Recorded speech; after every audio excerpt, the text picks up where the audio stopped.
Welcome back. It's time for Jags Jabs. I am Jefferson Alonzo Green, aka the J to the A to the G, aka the Jag. And this with me today on this special Black Friday 2-for-1 special edition. You not only get the Jag, but you also get the Encyclopedia, Pete Trerice. And today we're going to talk a little trash. Now, All Pete, right.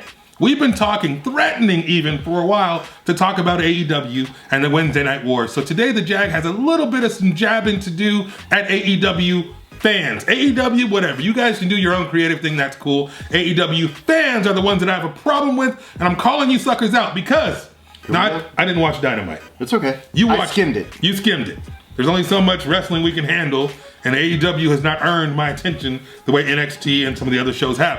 However, I'm going to say this. I saw a couple of memes, and I confirmed with you that this, in fact, did happen. I saw some people on Twitter, the IWC, if you will, the internet wrestling community, talking trash about Bray Wyatt coming out of the ring and dragging Seth Rollins to hell, right? Mm-hmm. They said, oh, this has been done to death. It's tired. But what happened this week on Dynamite? Well, after Cody's match, he met the Butcher, the Blade, and the Bunny. And the Bunny. And how did they come in the ring? Well, yeah, through the ring? Through the canvas, really.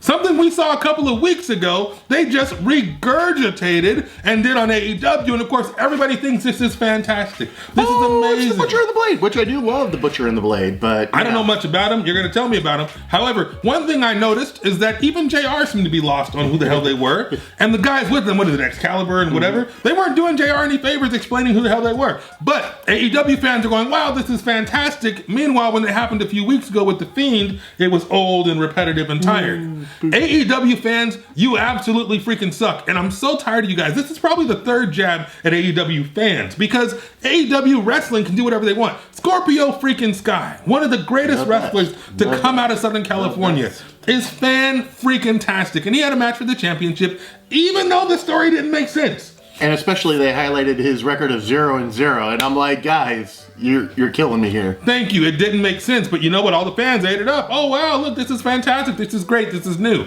Listen, one more thing I'm going to say. Well, hold on. Before we get to that, okay. They stole a trope from the E. What's that? Pin the champ, get a match. Oh, yes. Pin the champ, get a match. Pin the champ, get a match. Where did that come from? I wonder. Could it be Vincent K. McMahon and Connecticut? Damn, people. I mean, look. Every star in that show, every time I watch a highlight or a recap of AEW, you know what I see? I see former WWE people. I see Chris Jericho. I see Cody. I see Jon Moxley. I see Shawn Spears. I see Hager. These are all former WWF talents. You guys say it's all so new and different. It's the same freaking people doing the same freaking thing. Now hold on a second. They stole something else this week. And again, the Jag didn't watch that crap, but the Encyclopedia did. They stole something else this week. Now, if you're under the age of 13, let's say, turn this off right now because I'm going to use some language that you might not like. There is a character in New Japan who's affiliated with the Bullet Club, yes? And her name is Muffin Ass, okay? I don't know much about her. I see her sometimes in different fanboy freaking posts where she's bent over the ropes and she's showing off what God gave her. Fine, that's your gimmick, cool. She wears a certain kind of an outfit where she's wearing skimpy clothing, but then she has a mask and some ears, if I'm not mistaken. Am I right, Encyclopedia? Now this week we had the Butcher, the Blade, and the what? The Bunny. The freaking Bunny. And so we had another woman with a mask and what? Bunny ears. And some freaking ears. And everybody thinks this is exciting and different and new. But you're doing the same damn thing that New Japan is doing, so please. Well, and then she was also in Impact as Allie, and Allie was the Bunny, and then she did stuff with Courtney Rush, who is known as, but they had Demon Bunny, and in that meme that I showed you, yeah. The meme I'm going to put on the screen right now, again, I probably already put it on the screen once already. In that meme, you're going to see a side-by-side comparison of Muffin Ass and the Bunny. So hold on a second, guys. This is so new and exciting and this innovative, creative direction with all this young talent that they're putting over. Wait a second, the champion's 49. Wait a second, everybody we're getting TV time as former WWE talent. Wait a second, haven't we seen this bunny-eared chick before? Who's that? That was Rosemary, so she tagged with Rosemary. Okay, very cool. Here's the thing, people. You cannot say that this is new when we have pictures and documentation of other promotions doing the exact same thing. a couple of weeks ago are currently doing the exact same thing. It is not new. It is not fresh. It is not different. And guess what? I already did a video on this. The seats and the ticket sales kind of show it. So I'm not trying to hate. I said I was going to have you talk a little more today. I apologize. No, but it's true. I mean, I'll agree with you. As you're going to say, they're moving people into those premium seats. They're pushing them down. They're blocking out those seats. Yep. And those are only 5,000 seat arenas. You know, I understand that sometimes it's hard, especially like in Ontario, it's like 8,000. Sometimes it doesn't fill up for SmackDown. But that's why they also put SmackDown there. Yeah. You know, it's one of those things that they size these shows appropriately for the right size buildings. You don't see that many empties for WWE. Very true. What was that? There was a show, there was a WWE pay-per-view a couple months ago in Canada. I forget what it was. There was a takeover, and then the next night it was, I forget what it was. But it was like Baron Corbin and Lacey Evans versus Seth Rollins and Becky Lynch as a tag match, right? It was the main event. And people were making fun because they didn't sell out. They had blocked off some seats. It was in Seattle, I think, or whatever. Bottom line is, everybody had a whole lot to say about how the WWE was going down. And they were crashing because they couldn't sell out this pay-per-view. And they had to block off seats and move people so it looked better. That was right. Yeah, that was the... I forget the name of the pay-per-view. Extreme Rules. Extreme Rules. Now, you guys can't sell out a weekly show of this new, innovative, hot product that everybody can't wait to see. Now, no disrespect to the people. This is only week 7. This is week 7. Week 7 and you can't sell tickets. Week 7 and you can't sell tickets. This is week 7 and you can't sell tickets. I'm sorry to repeat myself. I cannot believe this. Now, I wonder why they can't sell tickets, Encyclopedia. Now, we love some of the people that are there. Number one, sure. Lucha freaking Source is amazing, and I love that dude, and I can't wait to see him kick some butt. He should be challenging for a world title. 100%. He should be. The guy is agile, great martial arts technique, I mean, he great gimmick. Like, people love him. Like, people that are coming back to wrestling are coming back because of Jurassic Express. Yes, they're one of the hottest tag teams and the hottest talent. Just in general, like if people, there's an attract. I mean, you've got a super tall guy, you've got Luke Perry's son, and then you've got little Marco Stunt. What are we gonna do? Hey, let's give these guys more TV time. Oh no, let's give Jericho the mic for 20 minutes so his dad can talk trash to the fans about hockey. And now let's make a t-shirt about I got a ticket or the bubbly or whatever the heck it is. Come on, guys. I know you think this is the greatest thing, and I read these comments on Twitter about how this is why WWE is going to fail because they're doing great stuff like this. For real, though? I mean, look, I always say hashtag prove the Jag wrong. You can't. There's no arguing for this. And I welcome it. Please, I will get on Facebook Live. I will take your questions. I'll take your hate. I will debate you till the cows come home because this is 100% USD Choice Supreme Prime trash. Now, Encyclopedia. Yes, sir. We keep threatening to do a Wednesday Night War show.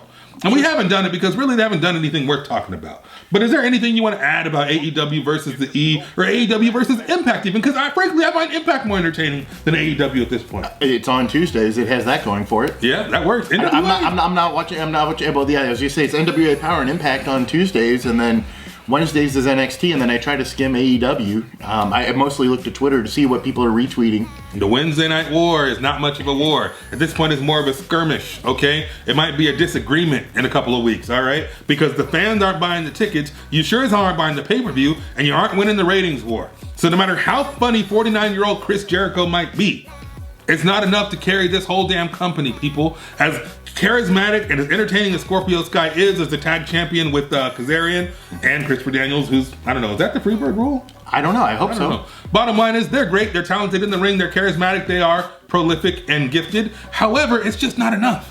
The people that are really shining, you put them on dark. You're burying Omega, one of the greatest talents on two legs in the world. He keeps putting over trash. Jon Moxley, I think you're fantastic, except this gimmick is garbage. You're unhinged again. We went from lunatic fringe to unhinged. What's different? Yeah, and I do love hardcore matches. I just like, but that contraption at the end, it was too much. I'm just like, I don't even. How does the regular wrestling? How do I explain it to somebody else that shows me? It's like, what is this shit? No, you can't. You cannot justify it because the referee is standing in the ring. Everyone's looking at it just like, what is this? I've got a bat and a broom and they're covered in barbed wire. We're gonna fight. It's a tag match, and now this guy who's not even in the match is in the ring, and I'm not gonna ring the bell. I'm just gonna watch. Then they're gonna fight their way up and whatever. So referees are there for decoration. There are no tags. They just decide, hey Pete, I want to do this cool tandem super kick. Come on in, And when are you gonna get out? I'm not gonna get out because now I got to do my tandem cool super suicide dive. Oh yeah, is that it? No. You gotta stay in because now another dive. Now I'm gonna hold the hand. I don't know what to call this move where they grip each other's hand, and I'm gonna bounce over 3 ropes to do a flippy arm drag. You clowns wish, for the love of God and all things holy, that this was half as entertaining as what the E is putting out, and the E is not even in their top form right now. I would point to Adam Cole, Pete Dunne. Yo. War Games match, or the men's War Game match, the women's War Game match. Dude. The Dakota Kai turn on Tegan Nox. For real? Guys, legit, like, I love Dakota Kai, I love Tegan Nox. I was heartbroken. I love it. I love Evil Evie because I remember the PWA days, but no flexing on, really good wrestling. But, I'm excited for heel Dakota Kai, and guys, I think you're going to love her too. Cool. Now I got 2 words for you. Not those 2. Keith Lee. Holy mother of pearl. Oh man, what could have been? But just appreciating for what he is and what he's doing now. Man, Keith Lee's fantastic. Crushing it. Strong, agile, that freaking, I'm tired of seeing the suicide dive, frankly, okay? But the Spirit Bomb is a great move. He had a couple really cool things he's done the Spirit Bomb in the match. That was insane. I was over at Sean's. Shout out to Sean Hot Tub. Hell yeah. Phenomenal. We had a bunch of people over there and everybody just was out of their seats. When he pinned Seth Rollins, first of all, Seth Rollins, you are the man for putting over Keith Lee. Number 1. Number 2, Seth Rollins, you are the man for going back to your roots and talking some trash and being a heel, which I guess the Fiend turned him back heel, whatever. Seth Rollins, you're amazing. You killed it. I'm going to say this, and maybe this is almost too good for a Jags jab. We almost have to make this an episode. But I'm going to say this just because Seth Rollins is one of the greatest talents in the WWE right now. 100%. But they have not been using him properly. I think he might be on the road back to relevancy. I think with this heel turn... We're going back to WrestleMania 31. Yes, the stupid laugh. Yes, let's get it. And he's got AOP. He's got some henchmen, Yes. And I'm excited. Okay. I'm okay with that. I love that. I am too. I love it. So, and wait, tell me what AEW is doing that's so great again? Bubbly? Yeah, Bubbly. The biggest thing they've got going on in my mind is they've got Bash in the Beach coming up in Miami on like January 4th or whatever. But wait, hold on. I hate to interrupt the Encyclopedia. What was that they have coming up? Bash at the Beach. Oh, that sounds familiar too. That's not new and exciting and innovative. That's a reach back to some WCW crap. But Cody got the trademarks. More power to him. I could buy the trademark for a whole bunch of stuff. Hell, there's some stuff that's just, free public domain. Mm-hmm. We could write a Wizard of Oz comic book right now. Doesn't mean it's new and innovative, right? So he got the trademark, great. So now we got Bash at the Beach. And there's a couple other things. Fall Brawl, or what else did he buy? He bought a bunch of stuff. Does this sound new and exciting? Does this sound new and innovative? Nostalgia-wise, yes, but only from nostalgia. Okay, so we're going to have WCW name pay-per-views or WCW branding with WWE talent while all the cool kids in the back are just buried and relegated to dark. No wonder they can't sell seats. It's a hell of a jab, my friend. It is a hell of a jab. And we keep threatening to do Wednesday Night Wars, and we kind of did an impromptu. If you're just tuning in and you haven't been paying attention, the JAG and the Encyclopedia have been going match by match on different live events. We just recorded some great content of matches that we watched and reviewed on tape. We're going to have that for you over the next couple of days. We're getting ready to record a review of a live event we went to on Wednesday night, so stay tuned for that in the coming days. But yeah, I just had to get this out of my system because every single time the JAG logs onto Twitter, I see some Rudy Poo jabroni. I'm using all the rock stuff tonight. I want to say some ass clown, okay? I'm trying to watch my language. Some ignorant ass clown is on there talking about how great this is and how they're going to dethrone a multi-billion-dollar publicly traded company with this same recycled bullshit with some old 49-year-old freaking champions. You cannot beat the WWE with recycled bullcrap, and you clowns know it, so you can lie to yourselves. You can look in the mirror and say, I'm not fat, I'm curvy. Or, I'm big boned, I'm pleasantly plump. Sucker, you're fat, okay? And your show sucks, and you ugly too. I don't know, I'm going off now, I'm sorry. Hey, no, you're crushing it like usual, guys. This is why you need to follow us on social media, especially follow him at AKA The Jag. Always dropping knowledge. Thank you. But the knowledge that I have of the modern wrestling scene can only be attributed to the Encyclopedia. I'll give a tiny assist to OC Steve if you guys remember him. But this man is a walking encyclopedia of wrestling, and I appreciate his wisdom and his guidance. I put that on my Instagram or my Twitter yesterday. I'm grateful and thankful for the Encyclopedia as my tour guide to modern day wrestling. But when it comes to modern day wrestling, AEW bites. And I hope you guys can be honest with yourselves. You can demand more of this product because there is a lot of talent in that locker room. I mean, you see what happened? They had that brawl in the back. They knocked open the door and Orange Cassidy standing there and the crowd loses their ever-loving crap. Maybe we put him in the ring once in a while, huh? Who knows? Imagine that. He's too busy getting, ready for AEW Dark. Yeah, for real. Yeah, getting his boots on for the dark matches. Meanwhile, we're going to have 30 minutes of Eric Jericho and former WWE Hager and former WWE Cody and former WWE Moxley. Yeah. I'll see you guys in 2 years when they're owned by Vince. I think that's going to do it for today's Jags Jabs. Perfect. Fair enough? See you guys soon. Later.